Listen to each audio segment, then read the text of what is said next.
for me, it really starts with, again, returning home and tending to ourselves in the same way we would tend to our families and our communities, and knowing that when I am my most balanced, strongest, happiest self, I can make the most impact in the world. Welcome to Good Citizen, a podcast from the Theodore Roosevelt Presidential Library. I'm Ted Roosevelt. Today's guest is the climate optimist, Therese Gennari. She is a speaker, educator, and author who has helped shift the narrative on climate change. Her approach is unlike any I've encountered before, and potentially much more powerful. We don't just talk about the small changes we can make, but instead the spiritual leveling up that she believes is necessary to be able to face climate change head on. It's an interesting conversation filled with optimism and hope, and I think you're going to enjoy it as much as I did.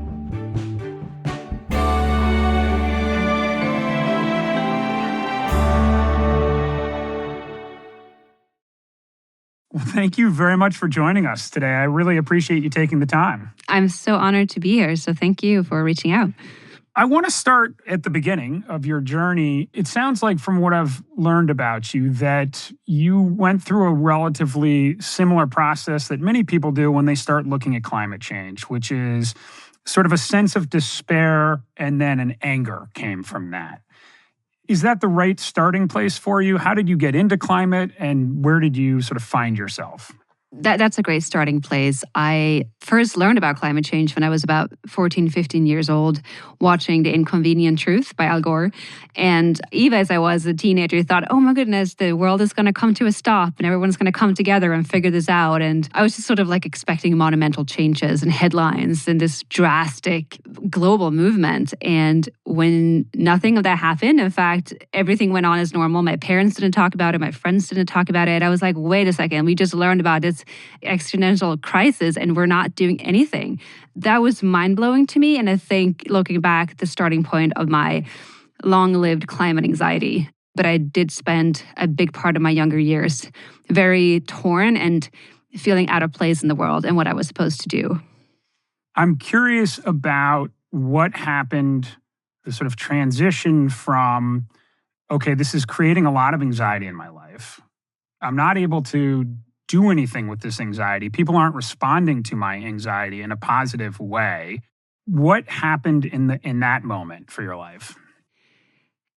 The answer is honestly a fairly spiritual experience because I was in my early 20s and just like you explained, was trying to, almost from a shameful perspective, get people to act and care more and was coming at it from a very sort of harmful way, just to myself, but also to the people around me of like, we need to do this or else.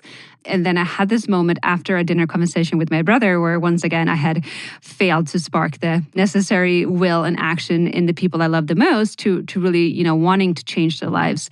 And so I ended up in my parents' guest room on the floor crying hysterically in a very different way that I had cried before, being a teenage girl and boys and everything. But this was different. It was like sort of grief and pain from the entire world that I had just been bottling up inside. And so I surrendered to that moment. I cried for a long time. And a message came through to me, and it was, you're here to do this work, but you've got to change your ways. You've got to be an optimist. You have to bring light to people's lives and really shed light onto this path forward. And so that was the narrative shift for me. And when I realized that there was so much to both gain and explore in this world, it wasn't just about pointing fingers and removing things that we loved and feeling guilty about all the pain. It was about how can we actually create a world that's better? I'm imagining you lying on the floor of your bedroom and all of a sudden you're like, oh, I'm approaching this problem the wrong way. What then? What then was that I took the wrong way forward. And so I learned about what it means to carry sort of like toxic positivity, which is this, I'm going to close my eyes to everything that's bad and just pray that things are working out. And I'm going to walk on pink clouds and this is my optimism and I'm going to spread that to others. And to an extent, it worked. But then I had those moments when I would just kind of freak out in the car and cry for no reason. And I still had all that anxiety that I was holding on to. Being angry is an empowering thing if we channel that anger for good. If we take it from the head where we usually get stuck and embody it and say, okay, well, anger just means that it's something with this situation that I don't agree with. Now, what can I do to make a difference? But it was that wanting the world to be perfect and not accepting that it wasn't, that's where the disconnect was for me. And so what I learned the hard way was that to be a radical optimist, you have to practice optimism. You have to create and nurture that optimism from within you. And that means reckoning with the fact that not everything is great. We are actually heading in the wrong direction still. But there are so many possibilities and so many opportunities for change right now. And so as an optimist, I'm choosing to spend my energy there while also tending to the sides of myself who needs nurturing, who needs care, who needs to grieve the fact that we are losing natural habitat and we are killing ecosystems. And that's just a part of the reality we're facing. But it doesn't mean that we should give up. And that's what a radical optimist does. It shows up and it creates change wherever she or he can. And I think that sort of is at the core of the climate challenge is tension between the public good versus the private action. And the only way to really get significant changes, it has to be systemic. It has to be broad. It has to be global. And if you're doing it alone or you feel like you're alone, it's a really lonely place when you're going to bear the cost, your kids are going to bear the cost, everybody's going to bear the cost. How does optimism solve that problem for you? You're getting to the core of everything because that's really where the issues lie. It's, first of all, there is this disconnect of, yes, I can try in my life, but it's not going to add to the systemic change. First of all, that's not true. By saying yes to activating change in your life, in your world, you first of all, become a different person. You embody a different energy. You're going to show up differently in conversations with people. And what you believe is possible is going to shift because you see in your own life that change is possible. And right now, the biggest challenge we stand for is how do we not just accept change, but embrace change? And so when you start changing your own life and recognize, wow, not only can we do things differently, but it's for the better. Like, my life is better now, it's healthier, it's cheaper because I don't have to pay for gas, like all these different things that climate solutions actually add to the table will only open you up to spur that change further in society around you. By doing what you can and changing your world, that will ripple effect to the people around you. And you will automatically, because we're social creatures, nudge them to also look into like, okay, what could that look like in my life? And that's how norms shift. And we, start to shift culture. And it's a really powerful thing. Secondly, which it's something that I wish we were talking more about, is this whole notion that we need to sacrifice. And it's our responsibility to do the right thing. We have to save the world for future generations. And it's a very distant approach to the topic, but it's also very disempowering because as species and to the simplest neuroscience psychology, when we have to sacrifice something, there's a no-go response in our brains who says, I don't want to participate in this. Why would I sacrifice? But what if we are not here to sacrifice? What if we're here to gain? And maybe it's not a responsibility, but an opportunity. You mentioned the ripple effect and the power of the ripple effect. And it reminds me of the pay-as-you-throw program in California, where state officials had initially designed a program where you had to pay more for a trash bin than for a recycling bin and for a composting bin. And the thought was that the economic incentives were going to drive behavior, that people would want to pay less for a smaller trash bin. And what they discovered was the thing that actually changed behavior were not the economic incentives. It was the virtue signaling of people leaving their trash cans in front of their house. And nobody wanted to have the big rubbish bin and the small recycling bin when their neighbor had the big recycling bin and the small rubbish bin. So people were much more driven by their relationship to their neighbors than they were even by economic incentives. Well, I love it. And I think that's where people at first feel disempowered because it's like, why should I care? All of my neighbors don't care. Why should I bring my tote bag to the store when everyone else is going to just reach for the plastic bag or whatever it is, right? And I think many people who first attempt to becoming more conscious and making conscious choices and changes in their lives reach that point of overwhelm. And it's like hitting a wall in a sense where people say, I have such a small fish in a huge ocean. I'm not going to do this. I'm not going to shift.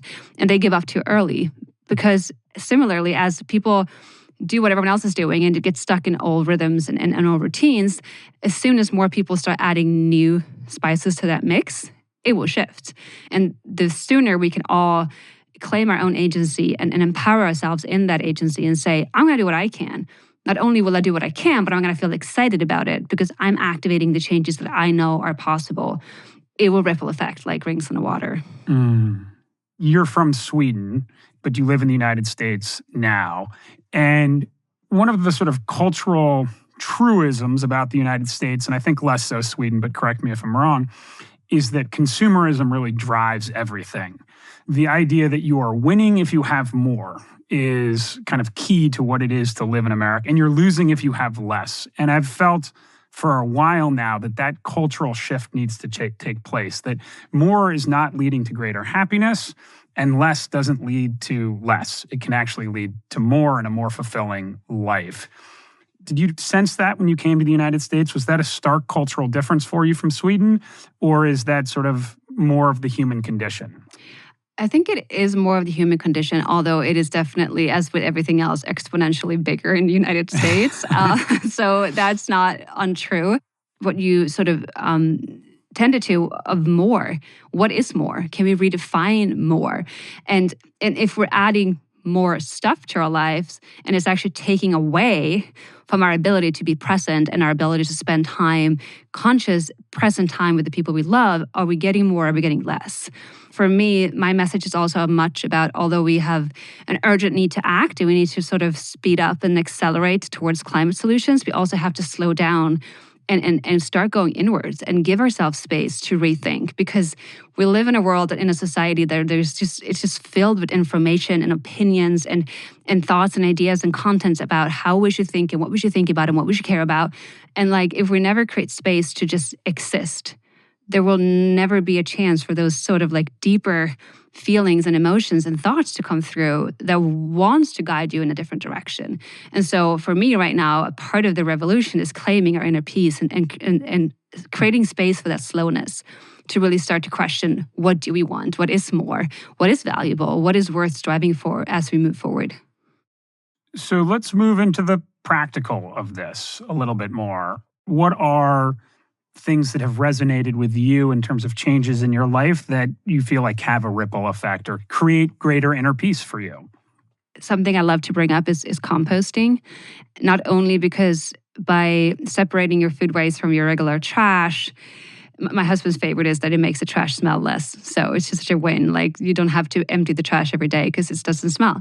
But not only are you removing methane production in landfills, which happens when food enter a landfill, not only are you removing that damage, but you're actually contributing to the richness of soil and helping soil regain life and bounce back and creating a really strong ally in our fight against climate change. And so for me, when I talk about maximizing your footprint instead of just reducing your negative footprint, like how can you maximize your positive footprint and recognize that you're not the evil on earth. You're here to make good happen and to be a beautiful piece of the ecosystem.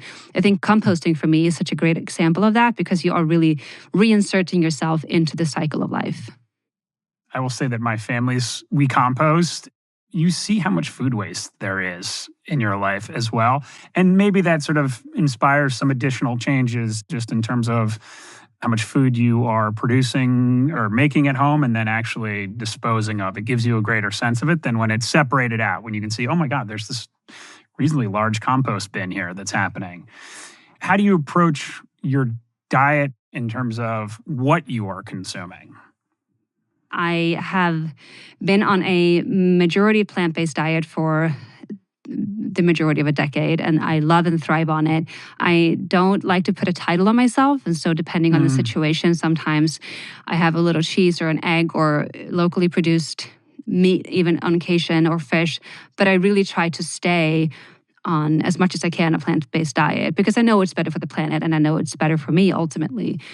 But I also have learned on my journey that nothing is black and white. And so that sort of angry vegan in me that used to be the one who is, pointing fingers and shaming people at parties, she has learned that there's some more to it than meets the eye. And sometimes conscious grazing of animals is actually good for the soil and for the land. And so there's so many aspects to it. And I think, again, staying in a state of curiosity and wanting to learn new things will help us continue to make good, conscious choices instead of just putting us in a box and saying, I'm never going to eat meat again, or I'm never going to do this. But with that said, we definitely need to cut down on how much meat we consume.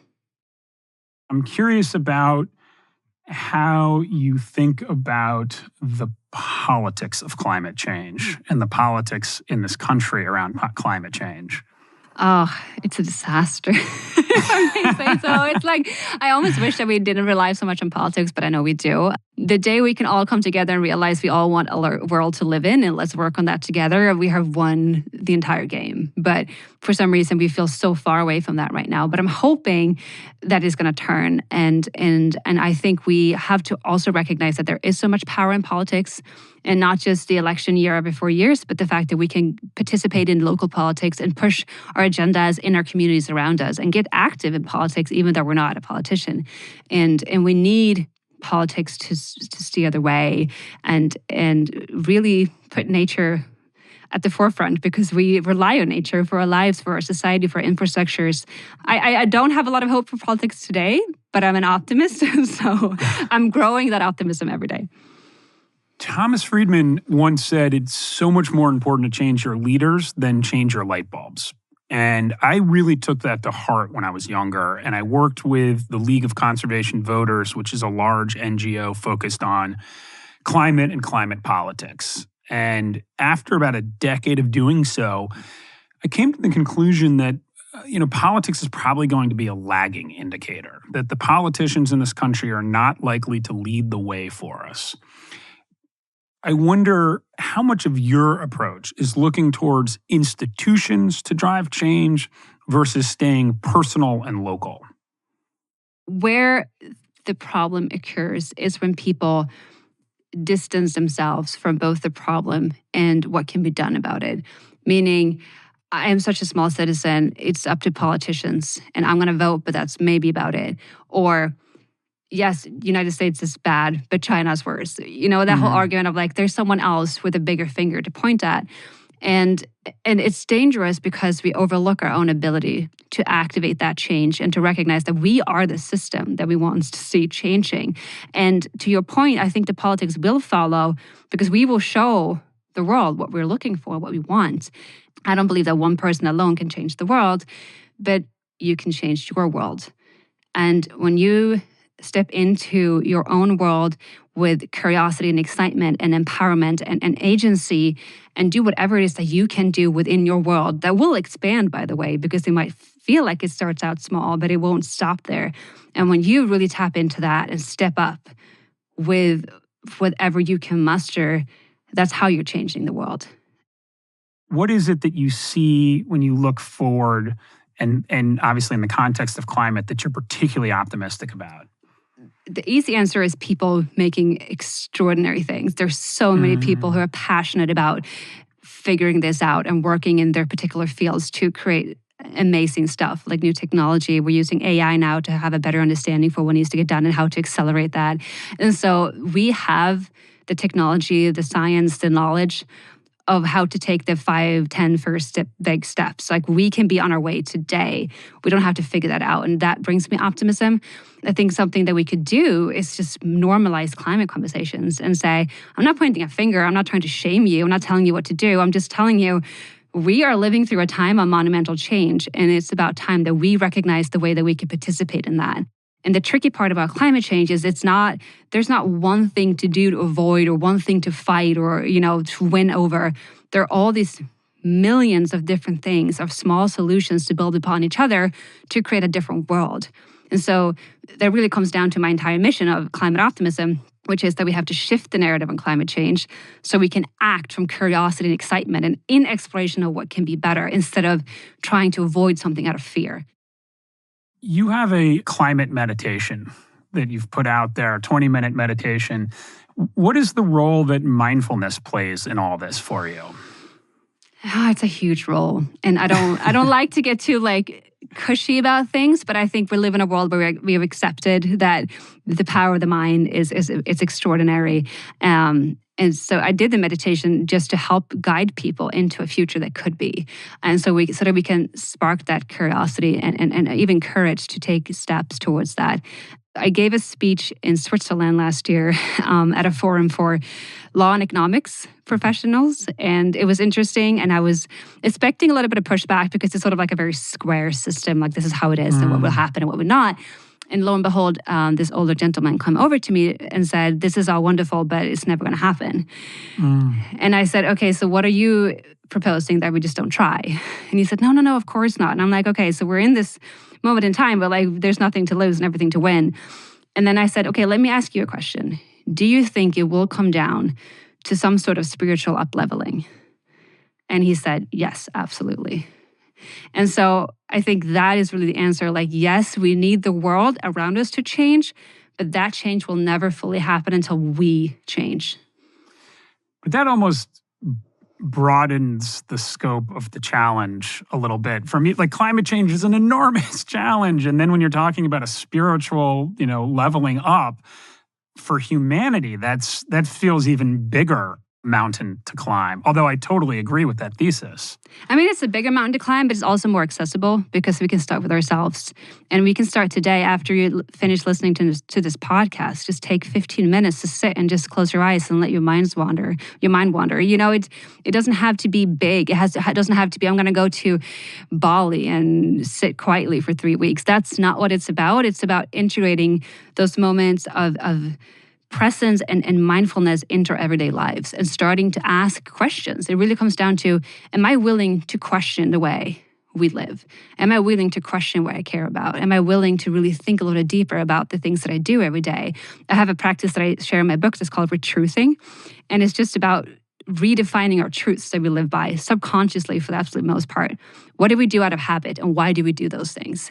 And so it really comes down to just getting to know ourselves better, again, returning home to ourselves and recognizing that when we unlock this transformation from within ourselves, it is going to ripple affect that transformation in the world as well. You use the term recoding. You have to go back and say, what are the sort of fundamental truths that I've told myself, about the world, that I'm willing to re-examine? And in doing so, you have to be willing to be comfortable with the fact that some sort of tentpole truths in your life may prove not true. And I think that's a really powerful thing for people to do. And it's a frightening thing for people to do. And they have to be kind of ready to do that. How do you sort of create that space? How do you sort of encourage people to be willing to re-examine themselves on that fundamental a level? Well, I would first recommend not to start there. You can start with smaller things just to get a little bit better about like the notion of change and not being wrong. It really comes down to always looking for the next answer. And there's also psychology pointing to that the more you've invested into knowing something, the harder it is to re-examine it, right? So if you went to law school for how many years, it's going to be really hard to change your identity. And so that's something to take into account as well, is that the longer we have committed to this truth, it's going to get harder and deeper to dive or dig to find the core of who we want to be today. We have to start by nurturing an environment for ourselves out of self-love and seeing ourselves as not a product of this ugly problem that we have created, but as a beautiful piece of this earth that deserves to find inner peace and love and happiness. And so for me, being an activist is really becoming the best, most happiest versions of ourselves that we can be, because only then can we carve out the space to go deeper and ask those bigger questions. We're not going to do that out of self-hatred. So for me, it really starts with, again, returning home and tending to ourselves in the same way we would tend to our families and our communities, and knowing that when I am my most balanced, strongest, happiest self, I can make the most impact in the world. I mean, I just absolutely love that. So you're traveling around, you've written a book, you're talking to folks, you're giving speeches, you're creating these spaces. It resonates deeply with me. How does it resonate with the people that you're talking to as you go on these travels and talk to different people? It's always so encouraging that it resonates a lot. And my audience varies widely, from teenagers dealing with climate anxiety to, like I said, law and economics professionals in Europe, or I'm talking to conferences with climate activists. And the message is always the same. This is so simple, but I needed it so much. And I think it's the simplicity of it, of like, what I'm trying to do with my work and with my book and my courses is help people recognize the human piece of all of it. The fact that we are human beings living through a climate-changing world. What does it mean to be that human being? What's my place in it? And since I'm talking to the human in the room, they can all relate to it. And because at the end of the day, we're all the same. So it's been very well received, and which is why I love doing what I do. But it's also challenging because everyone has different experiences and different backgrounds. But ultimately, we want the same thing in the end, and that's what makes it possible. Do you ever get a kind of viscerally negative reaction to your message? Are there people that sort of hear this and it sparks something negative in them? I wouldn't say I've never had pushback, especially on like the message of optimism. I would say less and less, because climate optimism has sort of become this new word. It's fantastic to me. Suddenly everyone's talking about climate optimism. But it was interesting. Just a couple of weeks after my book came out, there was an article, and it said climate optimism is dangerous and irrational. And my book was in the cover. And I'm like, great, my book just came out. And now someone's like pointing out that it's like BS, so to speak. But I read the article and I'm like, they're missing the point. And they were really pointing to this passive way of optimism, of, let's just share some positive climate news. We can all feel good about where we're headed. That is not the point of climate optimism. And it doesn't empower you, and it doesn't transform people. And so it is really, I call it being an optimist in action. You have to choose to wanting to participate in the changes that we want to see. And that is how you grow and nurture that climate optimism. And Therese, thank you so much for being on with us. I have a sort of final, very to widen the aperture type of question, because I think it's something that's central to what you're doing, is around being a good citizen. It's the name of the podcast. And I wonder if you have your own definition of what it is to be a good citizen in your mind. For me, to be a good citizen is to recognize that this is a time for change, and to be willing to not just accept that, but embrace it with everything we have. And it's not just about thinking about the generations that will come after us, but recognizing ourselves in that, and do whatever we can to maximize our positive footprints and to expand our presence here on Earth, both spiritually, but also in our communities. It's time to stop tapping out and stepping in and giving everything we have to this amazing journey forward. Oh, I love that. Thank you very much for joining us today. I've really enjoyed this conversation. It went down a number of paths I had not anticipated, but all wonderful, insightful, thoughtful ones. So I really appreciate you taking the time with me today. I'm so happy to have been here. Thank you so much, Ted. Thank you, Anne Therese, for reminding us how truly powerful mindfulness and self-care can be. Listeners, her book, The Climate Optimist Handbook, is available now, so please pick up a copy. And as always, thank you for listening and supporting the podcast. Good Citizen is produced by the Theodore Roosevelt Presidential Library in collaboration with the Future of Storytelling and Charts and Leisure. You can learn more about TR's upcoming presidential library at trlibrary.com.